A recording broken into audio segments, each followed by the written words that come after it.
আলাইকুম, আমি শাহিন মোল্লা বলছিলাম এমএস মোটরস থেকে। এটা হচ্ছে একটা পালসার এনএস সিঙ্গেল ডিস্ক। এটার ফুল মাস্টার সার্ভিসের কাজ চলছে। এই গাড়িটা আসছে বেসিক্যালি গাজীপুর থেকে। তো গাজীপুর থেকে আসছে। গাড়িটার অবস্থা আসলে খুবই শোচনীয়।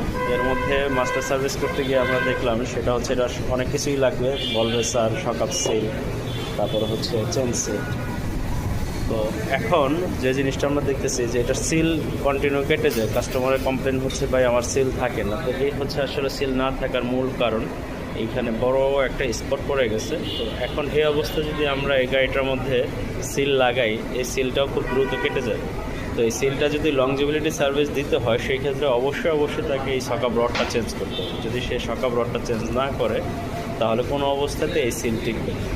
তো আপনারা আশা করি সবাই এই জিনিসটা ফোকাস দেবেন, যখনই সার্ভিস দিতে যাবেন সেই ক্ষেত্রে শকআপ সিল কাটার রিজনটা কি, যদি বারবার কেটে যায় সেই ক্ষেত্রে অবশ্যই ফোকাস দিয়ে দেখবেন যে আপনার শকআপ রডে কোনো স্পট আছে কিনা। তো আপনারা সবাই ভালো থাকবেন, সুস্থ থাকবেন। আসসালামু আলাইকুম।